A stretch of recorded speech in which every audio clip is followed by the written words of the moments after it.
साहब ने हमारे साथ मौजूद हैं मौलाना फजलुर रहमान साहब जो कि पीडीएम के सरबराह हैं और वो इस्तांबुल में मौजूद हैं। इनकी बहुत सारी मसरूफियत से मैंने इनसे रिक्वेस्ट की है कि मुझे थोड़ा सा टाइम दें और इनकी मेहरबानी की इन्होंने टाइम दिया। मौलाना साहब बहुत शुक्रिया, आपको वेलकम कहते हैं इस्तांबुल में।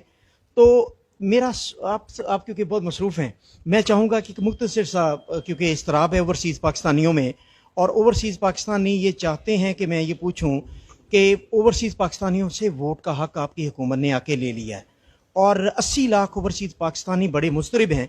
आप इसके बारे में क्या कहेंगे? आप तो बड़े मुदब्बर और विजडम वाले सियासतदान हैं, तो आपकी हुकूमत में ये अमल होना, क्या कहेंगे इसके बारे में? मेरे ख्याल में ओवरसीज़ पाकिस्तानी हमारे भाई हैं, वो पाकिस्तानी हैं।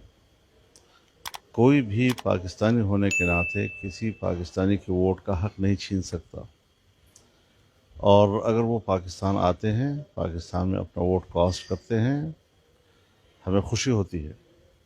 बाहर की दुनिया में हमारे पास अपने वोटर तक रसाई मुमकिन नहीं है।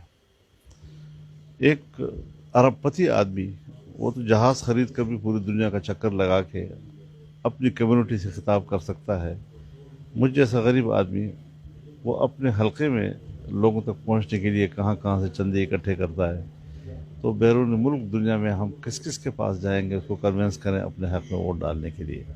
तो ये इमरान खान ने एक शोशा छोड़ा और उसने 2018 का इलेक्शन जो है उसमें हवा खड़ी की नई नस्ल की और नौजवान नस्ल की। दूसरे इलेक्शन में वो कोई 60 लाख जो हमारा बाहर पाकिस्तानी रहता है उसका वोट हासिल करने के लिए उनको एक शोशा दे दिया कि हम आपको वोट का हक़ देना चाहते हैं। अब आप बताएं, यूरोप में कुछ और तरह के कवानीन हैं, फिर अरब दुनिया में कुछ और तरह के कवानीन हैं, एशिया में जाएंगे तो वहाँ कुछ और तरह के कवानीन हैं। नज़म क्या होना चाहिए, किस तरह वो वोट इस्तेमाल करेंगे, क्या सफारत खानों में वो वोट डाला जाएगा, किसी मुल्क में इंतखाबी मुहिम चल सकेगी या नहीं चल सकेगी, वहाँ के कवानीन किताबें, इस पर तो काम ही नहीं किया गया। सिर्फ एक नारा दिया गया, जिस तरह 2018 में नौजवान नस्ल को गुमराह किया गया, आज वो मुल्क से बाहर डायस्पोरा जो हमारा है उसको गुमराह करने की कोशिश कर रहा था। हम आवाम को धोखा नहीं देना चाहते, हमारे पाकिस्तानी हैं, हमारे भाई हैं। हमने कहा कि अगर वो वोट नहीं दे सकते या वोट दे सकते हैं लेकिन उसमें नज़म पैदा नहीं हो रहा, उसको ऑर्गेनाइज नहीं किया जा सकता, तमाम मुल्कों के कवानीन को यकसां पोजीशन नहीं दी जा सकती, तो उसके लिए हम ये करते हैं कि पाकिस्तान से बाहर हमारा जितना पाकिस्तानी रहता है वो रजिस्टर्ड है, उसके पास पासपोर्ट है, हमें मालूम है कि कितना पाकिस्तानी बाहर है, उसको हम असम्बली में खुसूसी नशिस्तें दे देते हैं। तो अच्छा मौलाना साहब, 30 अरब डॉलर के करीब रेमिटेंस है ओवरसीज़ पाकिस्तानियों की, लेकिन वो अब इस तरह का शिकार है कि नैब में तरामीम कर दी गई हैं और पिछले केस माफ़ करवा दिए गए। अब वो फॉरेन रेमिटेंस पर बहुत बड़ा ख़तरा नहीं पैदा हो गया पाकिस्तान को, जिसकी बुनियाद पर हम 30 अरब डॉलर की बुनियाद पर हमारी मईशत चलती थी? मेरे ख्याल में अभी भी लोगों को एतमाद करना चाहिए। नेब ने पाकिस्तानी मईशत को मुंजमद कर दिया था। न कोई अफसर फाइल को हाथ लगाने के लिए तैयार था, न कोई सरमायाकार सरमायाकारी करने को तैयार था, न कोई कारोबारी कारोबार करने के लिए तैयार था। हर आदमी इस बात से डरता था कि मैं कारोबार करूंगा तो कल नेब मुझे पकड़ेगी। क्यों? नेब के जो कवानीन हैं लोगों को समझना चाहिए। नेब के कवानीन के तहत हर पाकिस्तानी पैदाइशी मुजरिम है। जिसको चाहे हाथ डालो बगैर पूछे, फिर वो साबित करेगा कि मैं बेगुनाह हूँ। ये शरीयत के भी खिलाफ है, आम दुनिया के कानून के भी खिलाफ हैं। हम इसको मामूल के मुताबिक लाना, ताकि वो खौफ जो एक इदारे को ताकतवर बनाकर मुल्क के हर तबके में पैदा हुआ, कारोबारें रुक गई, ब्यूरोक्रेसी ने हाथ रोक दिया, दफ्तर बंद हो गए, और कोई पैसा आगे चलाना तो पैसे की गर्दिश जो है वो बढ़ोतरी करती है। आपने पैसे की गर्दिश बंद कर दी, ऐसे खौफ तारी कर दिया हर आदमी के ऊपर कि उसने पैसा अपने घर में मुंजमद कर दिया। लिहाजा पैसे को आगे लाना चाहिए। और जो नेब मुशर्रफ साहब ने बनाई थी, वो डिक्टेटर था, उसने एक आमिराना तसव्वुर के साथ एक नया महकमा बनाया और आज तक इमरान खान उसका इस्तेफादा करता रहा है। ये उसका तसलसल था जिसने अपने मुखालिफों के खिलाफ इसको इस्तेमाल किया। वज़राए आज़म रहे, सदर मुमलिकत रहे, मिनिस्टर्स रहे, और सब जेलों में ठोस दिए गए। और साबित करो कि तुम्हारा माल कहाँ से आया, भाई तुम साबित करो कि मुजरिम है।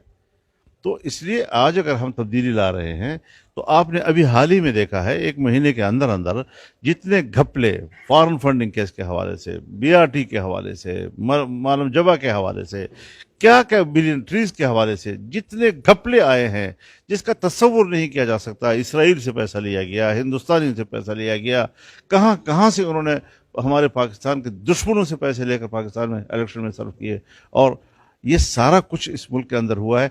तो अब अगर कवानीन हमने नरम कर दिए और वो जो मुल्क के अंदर पैसे की गर्दिश को रोकने वाला एक निज़ाम था, तो उसका ये भी फ़ायदा उठाएगा ना।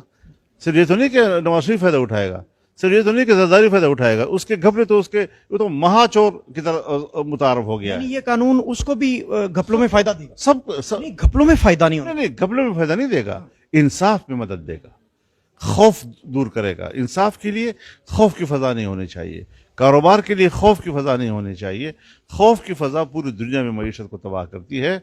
और 9/11 के बाद पूरी दुनिया में जो क़वानीन आए हैं, चाहे FATF की सूरत में आए हैं, चाहे IMF की सूरत में आए हैं, जिस तरह उन्होंने नए निज़ाम दुनिया को दिए हैं, दुनिया के पैसे को कंट्रोल करना, उसकी निगरानी करना, वो इतने सख्त कर दिए हैं कि पूरी दुनिया की मईशत मुतासर हो गई है। और मुतासर ही नहीं हुई बल्कि अमरीकी मईशत की ग़ुलाम बन गई है। तो इस तरीके से दुनिया भर की मईशत को तबाह किया गया, हमारी तो मईशत ही बैठ गई, यहाँ तक कि रियासत बैठ रही है हमारी। लिहाजा इस चीज़ को तब्दील करना हमारे ऊपर फ़र्ज़ था कि इस तरह मुल्क चला जाता, सो हमने अल्हम्दुलिल्लाह मुल्क को बचा लिया। अच्छा मौलाना साहब, एंटी एस्टेब्लिशमेंट जो बयानिया है, इमरान खान की बड़ी मकबूलियत है और एंटी एस्टेब्लिशमेंट बयानिया जो पब्लिक में ज़्यादा बिक रहा है। तो पहले नून लीग ने भी एंटी एस्टेब्लिशमेंट बयानिया अडॉप्ट किया, बाकी पार्टियों ने भी किया, तो अब इमरान खान की मकबूलियत में एंटी एस्टेब्लिशमेंट बयानिया की वजह से क्यों इजाफा हो रहा है? नहीं, कोई इजाफा नहीं हो रहा। कुछ तो मगरबी मीडिया जो है उसको सपोर्ट कर रहा है, आप जैसे लोग सपोर्ट कर रहे हैं, बोल भी सपोर्ट कर लेता है उनको। तो इस तरीके से लोग नहीं बने। सियासत में सियासतदान बना नहीं जाता, सियासतदान जो है वो फितरी तौर पर बनते हैं लोग। इन चीज़ों से नहीं बनते कि पैसा आपने ज़्यादा इकट्ठा कर लिया, झूठ आपने ज़्यादा बोल लिया और रोज़ाना कोई एक नया बयानिया दे दिया और लोगों के लिए एक नया बयान देकर फिर उस झूठ को दूसरे झूठ से तब्दील करता है, फिर उसके बाद तीसरे झूठ से तब्दील करता है। इसमें अगर किसी को महारत हो और आप इसको मकबूलियत कहते हैं तो मुझे आप पर भी रहम आता है।